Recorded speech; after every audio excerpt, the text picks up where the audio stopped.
Welcome to the ArmaniTalks podcast. I'm your host, ArmaniTalks. In this podcast, I'm helping you level up your 5 soft skills: public speaking, storytelling, social dynamics, emotional intelligence, and creativity. 5 soft skills for you to change your life forever and skyrocket your confidence along the way.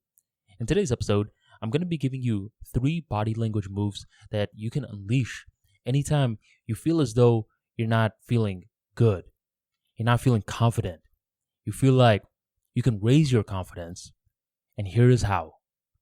3 body language moves to rule them all. One is the smirk, the second one is squinted eyes, and the third one is to make sure that you're raising your chin. The smirk. Why the smirk? If you're like most people out there, whenever you're thinking of the smirk, you may think of something that's arrogant, something that's smug. But with communication skills, we have to understand that different body language moves out there are subjective. One of the examples of moves that are subjective is crossing your arms across your body. Some people say that this move is extremely defensive. If you're doing this, that means other people aren't going to approach you. From my experience, I've noticed that people who cross their arms often are powerful people. Are they defensive? Not quite.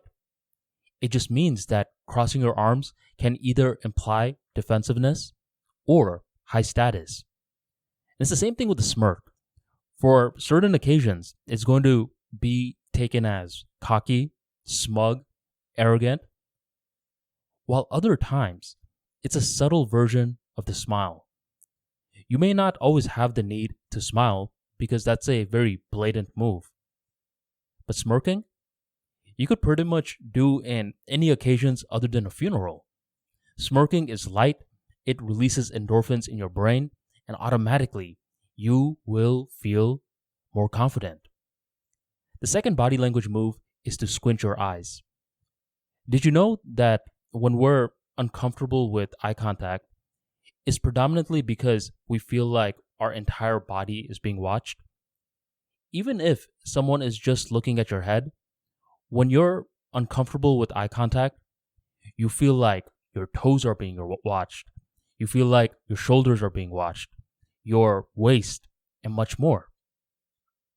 But when you squint your eyes just a little bit, not too much, in a gentle way, you'll suddenly feel more confident. It feels as though that there's a shield that's being lifted up on the sides of your body. And if you notice it, you'll feel certain physical sensations as you're squinting your eyes. Not only do you feel better, it also allows the other person to feel more calm as they're making eye contact with you. Tons of times, when we're nervous and we're making eye contact, our eyes tend to be too wide. And this often happens even when you're feeling calm. You may still have creepy eye contact. So with the gentle squint, you'll notice yourself feeling much better, much cooler, and much more composed. The third body language move is to raise your chin. Try it out for yourself. Right now, feel yourself drooping your chin. Make your chin feel heavy. Make it almost touch your chest. You'll notice that something in your chest feels weird. You'll notice that you have darker thoughts. It doesn't feel as good. And the narrative is not favoring you. On the other hand, gradually raise your chin. Suddenly, you'll feel more present and in the moment. The reason that this works is because raising the chin allows you to feel more present. And by feeling present, you automatically feel calm. It's impossible to feel anxiety in the present moment. And you'll often notice that in presidential debates, in any sort of debates, high pressure scenarios, the person who is under pressure will gradually raise their chin, whether they're consciously aware of it or not. You can bust out this move any time.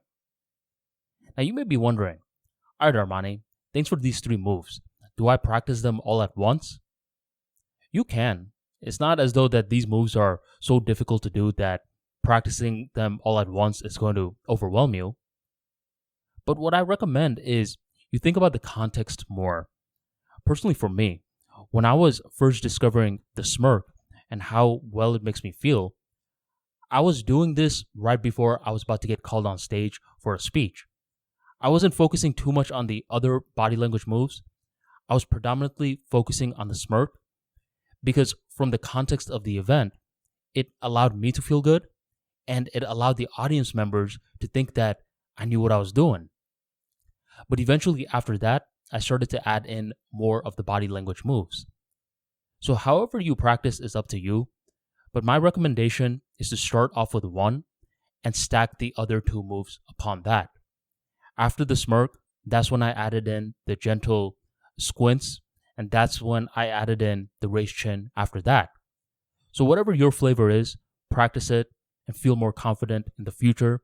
The more confident you feel, the better that you communicate, and the better that you communicate, the more confident that you feel. Call that the circle of life. If you enjoyed today's episode and you want more practical insights like this into communication skills, be sure to sign up for my free daily newsletter where I drop daily tips on body language, public speaking, writing skills, and much more. Join the tribe by checking out the link in the description box or go on ArmaniTalks.com and sign up today. Thank you very much for joining the Armani Talks podcast, and I'll catch you next time.